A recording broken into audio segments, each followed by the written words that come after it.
All right, so today we are retreading an old case of mine. Well, it's not even my case, but an old topic. And it looks like our friend Johnny Somali is having a bit of a rough time in Korea, to say the least. Now, the big reason why I haven't followed this case as much lately is because legal processes are very long and very what's the word I'm looking for? Like tiresome to cover. Like I can't cover them all the time. So I usually come in whenever there's a big update or something.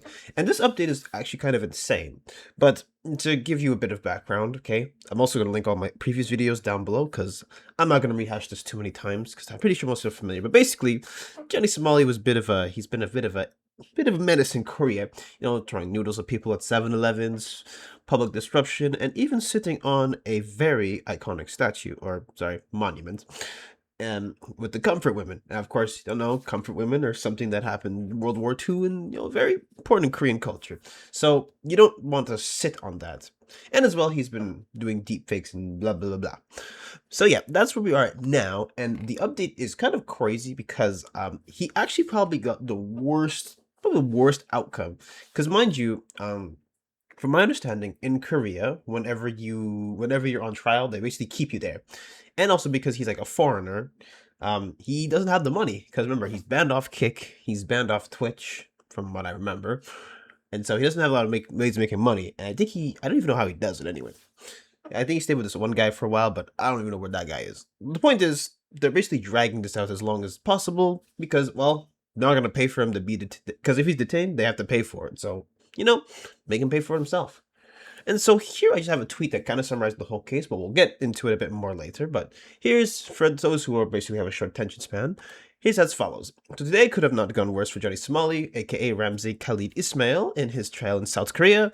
Prosecutors refused to drop the deepfake charges and ignored his unofficial settlement with Korean streamer Youngman or attempts to blame Bong Bong. The judge and court were offended by his attempt to blame Korean culture for his actions, stating they are acceptable in the United States. Debatable.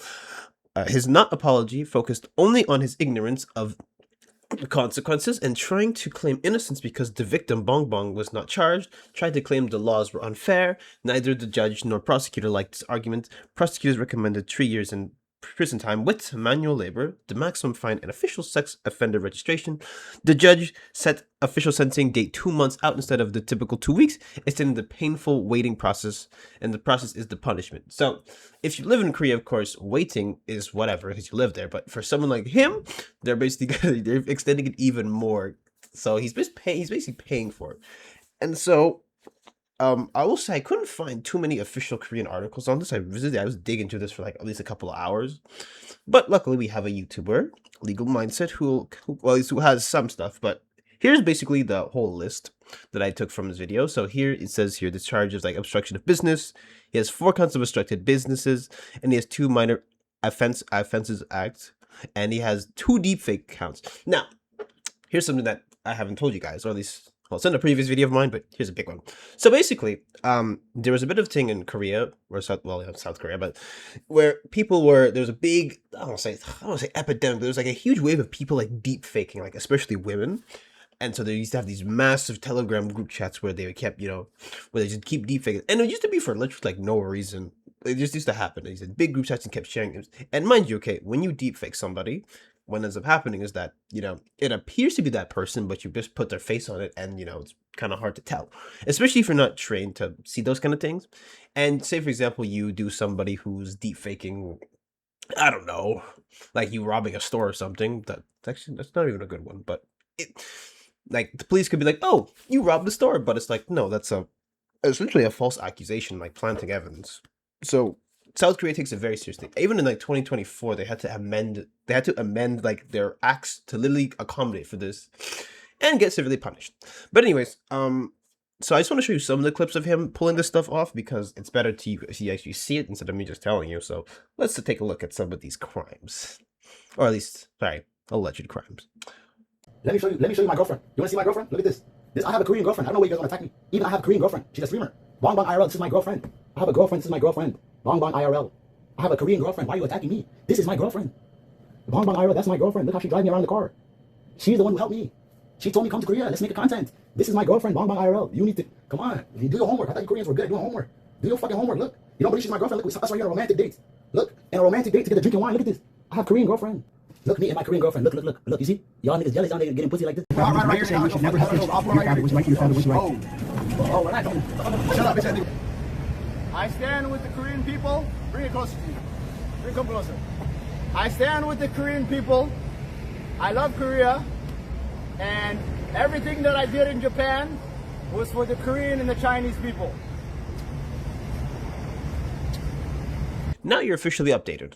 And so, alright, so there are some details from the trial I do want to highlight, and especially this one right here, where he's talking about, specifically here, I sincerely apologize for my actions in Korea. I express remorse for the incident for which I was charged. I've been held captive in Korea for a year and a half, during which time I committed no crimes and learned to integrate into society during that time.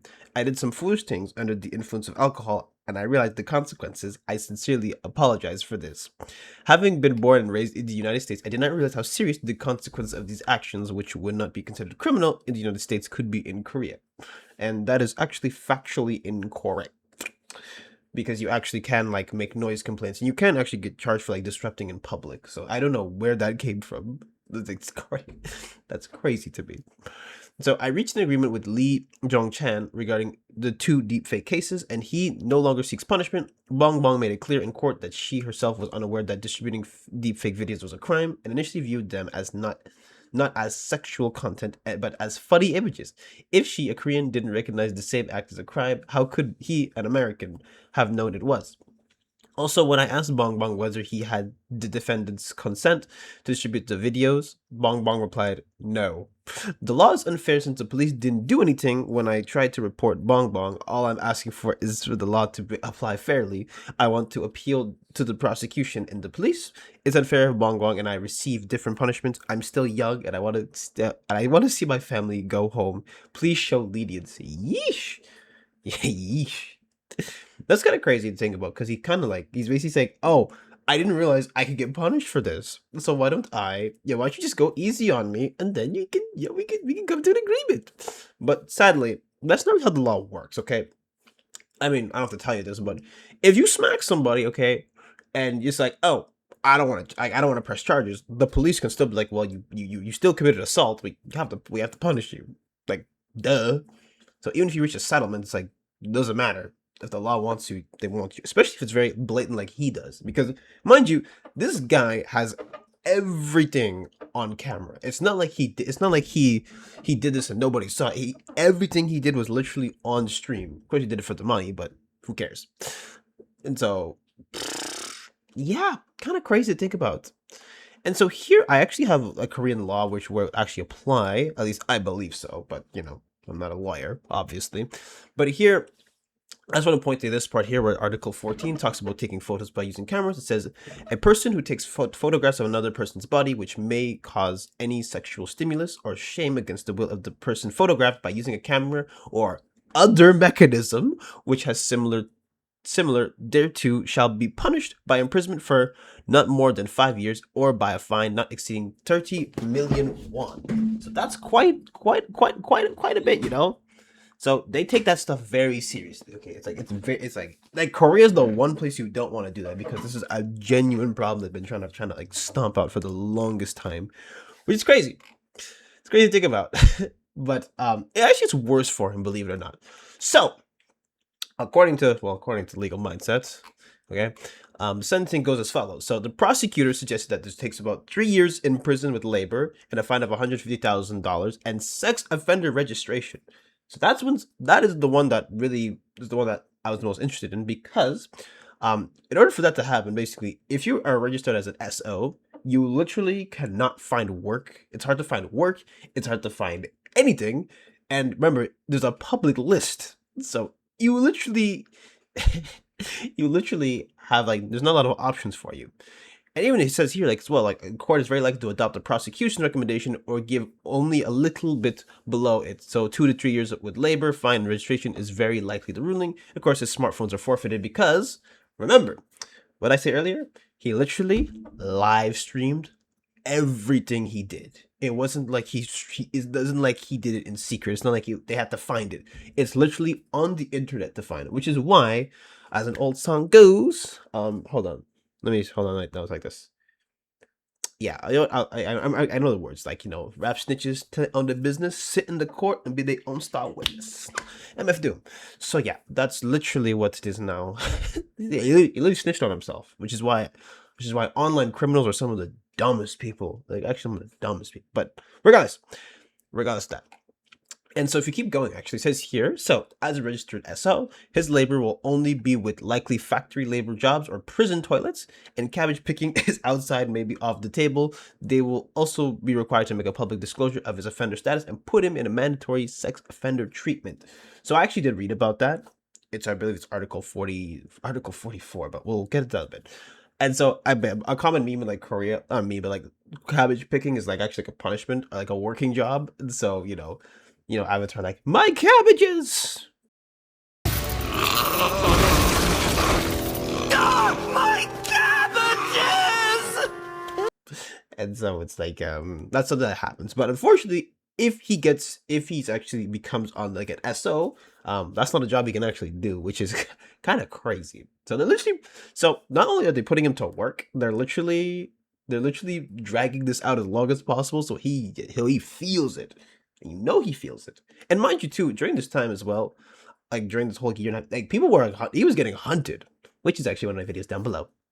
But he was getting hunted in South Korea. He was getting like the hammer. Like it was bad in Japan, but whew, South Korea does not play with this. And this little tangent. A side thing too is that all men in Korea have military training because there's mandatory conscription, I believe, from not conscription, sorry, mandatory service.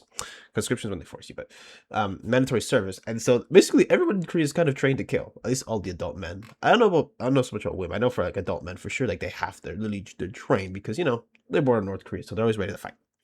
And so here's a big one too. It also says here that if registered as a Korean sex offender, RKI may need to register as a U.S. sex offender under U.S. federal law, and convictions under the laws of any foreign country provided conviction was fair and had due process, and Korea meets this standard, which is insane. So even if he goes back home, all right, which I know he probably really wants to do, he basically will have a hard time going back home. And don't forget, I remember this too, okay? His face was everywhere. Like major news outlets were covering this guy. Every like YouTuber video was covering this guy. News articles write up stuff about him. So it's not like, so if he goes to apply for a job, even like going to go sling burgers, the manager is gonna look at or the hiring manager look at him, it's like, oh, you're him. Yeah, we can't hire you. You're bad for business. Yeah, such is life.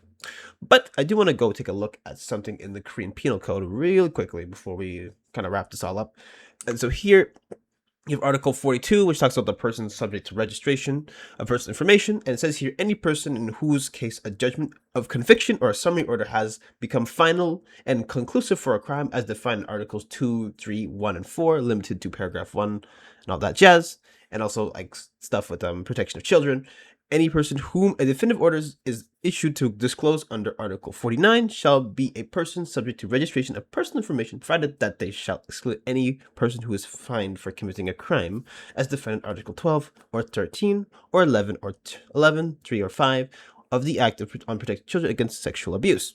Mind you, this is like stuff where he has to basically say, if he gets convicted, he has to give all this information up. And of course, there's like a whole list of crimes. And the one that everyone's been hammering on is the deepfakes, because that is literally illegal. And of course, we can go to Article 43, which is duty of at a time of entry into and departure from country. And so where a person subject to registration leaves the Republic of Korea to stay in a foreign country for at least 6 months, she shall report to the head of the competent police office of the foreign agency where he will stay, the length of stay, and so forth in advance. Now, I don't, from my understanding, it looks like this applies more to like Korean citizens, but because Johnny Somali still got charged over there, it still has to come back home. So if he comes back to America, he's basically done for. He's not done for, but in his own, he's in prison in Korea, ironically, and even when he gets out, he's going to be in a different kind of prison. So that's kind of where we're at in terms of that. And so when you look at the whole picture, basically Johnny only has himself to blame for this. Like you literally could have went to Korea, enjoyed the culture, and left. But nope, because the money kept coming in and he really wanted it. It's what's going to happen to him. So yeah. And mind you, like a big issue that not like I keep using epidemic, but like a big trend for like a bit was like basically IRL streamers who are basically going around like just being public menaces, and then some of them started getting punished. Like Vitali was being a public menace in the Philippines, but he stayed for a little bit in prison and then he got deported. They're like, okay, we don't want you anymore. Even when Johnny was in Japan, Japan just said, I don't want him in here. But Korea's like, you know what? We're gonna actually just punish you instead. So yeah, that's kind of what it is. And so I don't know where people get the idea where like you can just go to another country and just be a menace and not get consequences. But hey, anything for the views, I suppose. But anyways, yeah, so because it's in 2 months, I believe it's going to be in April. So I'm going to probably put a bow on this final case. I'm gonna look at the conviction and see what happens to him, and yeah, that's it. So I mean, at least Cabbage Patch picking wouldn't have been that bad, okay? But he has to clean prison toilets. Ugh, gross. Anyways, if you enjoyed this video, make sure to like, comment, subscribe, and follow my social media below. But that's it for me today. I'll catch you guys later. Ciao, ciao.